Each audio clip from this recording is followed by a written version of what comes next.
Hello everyone and welcome to Void War Studios, where we carry on with our Warhammer Wednesdays, and we continue this journey with the Kharadon Overlords, the high-flying steampunk dwarves who are honestly for me one of the coolest aspects that's come out of Age of Sigmar. And in this episode we're going to be looking at the various guilds as well as the various city-states that fly up high in the sky, each one with a very different outlook on the whole Kharadon Code and how they intend to deal about it, as well as being, spread out across the mortal realms.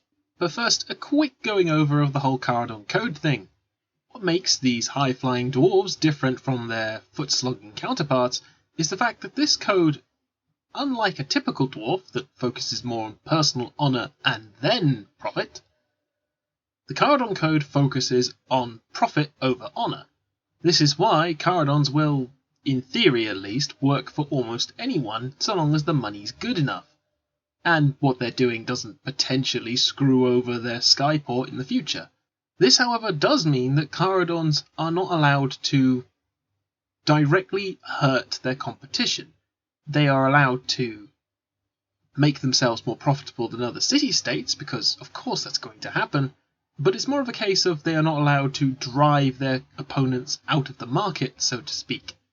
Everyone needs to be able to have at least some share of the pie, for the good of the Dwarven Kharadon race as a whole. Now the way this works, each skyport is headed by what is known as the Admiral's Council, a body of the 6 most powerful guilds within the city who serve on a kind of director's board, as it were. These governing guilds will then have an Admiral's Council beneath them. These 6 governing guilds beneath the Admiral's Council will then be in charge of making sure that sky fleets, keep going out and making money. The one exception to the whole power structure is that the sky fleets themselves are the most influential guild, as they gather the ether gold, which, is kind of essential.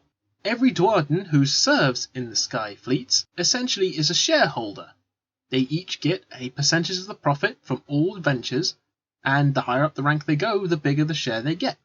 Beneath the sky fleets are the Kazkan, the essentially broad terminology for all the various city crafters. These are kind of your handymen, your builders, your carpenters, your metal workers, more mundane type stuff.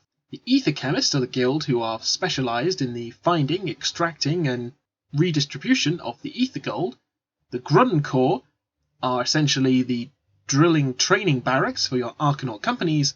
The Nav League are your navigators. The Engineers Guild are your ship engineers, and all of these hold various amounts of shares, profit, and gain different levels of sponsorship depending on what specialisation you take. However, above the Admiral's Council is the Geldrad. This is the highest ruling body of a Kharadon Overlord society, and each one of these is part of the 6 wealthiest skyports. There are a number of minor delegates who come from much smaller sky cities, but those in these sky cities tend to have a lesser impact on polities than the 6 major ones. Now, starting off from the beginning, we have Barak Gnar, City of the First Sunrise, a very profitable and very successful sky city, able to claim to have various bold leaders and extremely talented scientists. This port city has managed to do very well for itself, and has a reputation for being ruthless, tactical, and fearless. Or perhaps you fancy more the sneaky, stabby kind of dwarves. Monar, the City of Shadow, might be your favourite kind of skyfleet, famous for being able to attack people from unexpected quarters, and having more than enough cunning and guile to make a Skaven blush. They are viewed as shrewd opportunists, and essentially they will make any deal so long as it gives them the best possible advantages. These are more of your shady dwarves, so to say. So if you fancy making some deals with shifty folk, then these are probably the dwarves for you, who are most likely to work with anybody. Perhaps you like a dwarf who will make absolutely sure that the contract is completed to the letter, otherwise they will take everything of value you have. Barrack Urbaz, the Market City Skyfleet, will squeeze every drop of ether gold from the cloud, every coin from your pocket, and they will relentlessly pursue you until they get what they want. They are famous for having ether chemists who can actually wring the most amount of the gaseous ether gold from any cloud. and their Arcanaut companies are famously greedy. These dwarves have a bit of a shifty reputation, almost as much as the dwarves from the City of Shadow, but it's more from the fact that even though the ones from the City of Shadow will make dodgy deals, the Market City will make a perfectly upfront deal with teeny tiny writing under the bottom of it that basically screws you over. These are dwarves who really don't care how they gain their wealth, just so long as they get it. If you fancy not being one of these sneaky types with contracts or knives in the back, then perhaps you would like the upfront and military prowess of Barrack Zon, City of the Sun. This particular sky fleet is very prideful of the victories and profits of its forefathers. They make most of their money through military campaigns, rather than trade, which a lot of the sky cities take part in, and because of this, their Arcanaut Company and Grunstock Thunderers are some of the best in the business. If you wanted a military incursion, then the Barrack Zon will happily transport you wherever you want to go, and will even help fight by your side if you're feeling inclined. These are dwarves who really exemplify the need for martial prowess, the recognition and glory of their forefathers to look down on them, and they even have their own special little medal known as the Iron Star, reserved typically for heroes. For the correct price and profit, of course. These are still Kharadons after all. If you fancy a sky city that has fleets that are renowned for being able to outpace, outmaneuver, and generally make mockeries of other sky fleets, Barrack Ziflin, the windswept city, may be your boys instead. There are none finer aeronautical sailors than those that can be found in Barrack Ziflin.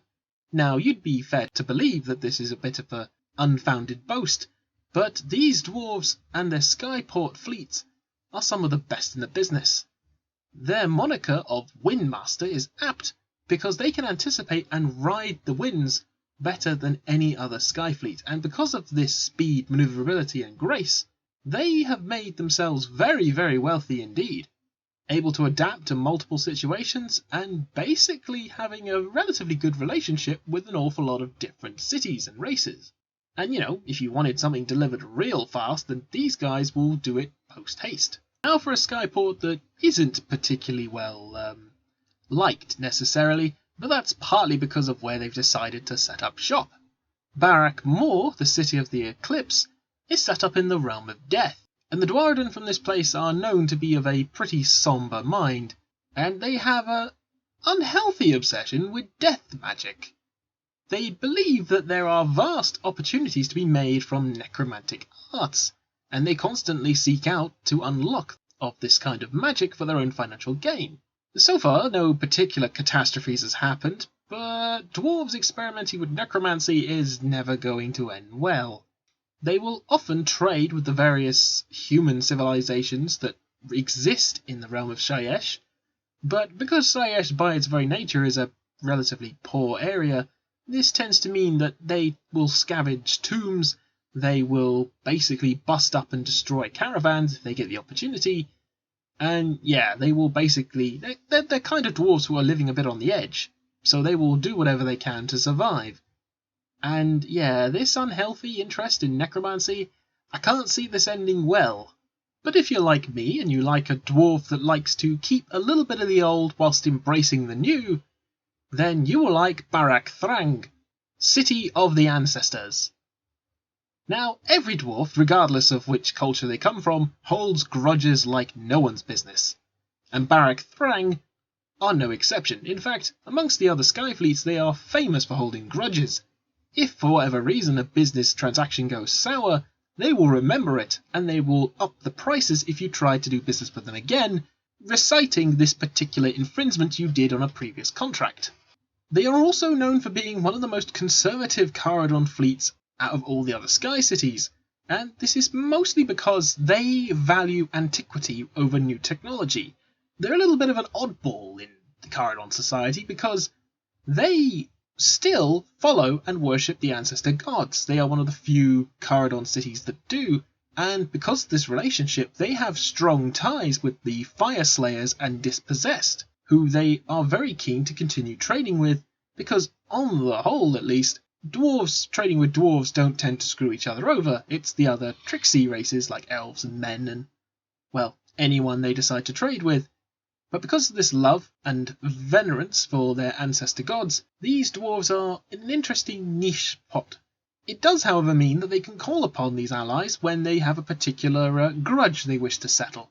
Barrack Thrang's fleets are more than happy to go to war with anyone if a deal is struck, especially if, say, a dispossessed is trying to recapture their old hold. Barrack Thrang will be more than happy to settle a grudge. Or if the Fire Slayers have a need to be transported to a particular location, then again Barrack Thrang, so long as there are no outstanding grudges, will more than happily take part. These are definitely the dwarves who hold on to their traditions whilst embracing some of the new. Although any new additions to the Kharadon Code they are fiercely against, but they tend to get outvoted by everyone else because, well, they're one major city amongst the other 5. But I can't help but like them for that. And this is our little intro into the Kharadon Overlords and their Sky Cities. Each one of these, of course, in the game has different rules depending on which city you choose, but I will go into that in another episode. I hope you all enjoyed. Please like and subscribe, follow me on my various social media platforms, and check out the Patreon page if you're feeling particularly generous. Thank you all, everyone, and I hope you have a wonderful day. Take care, everyone.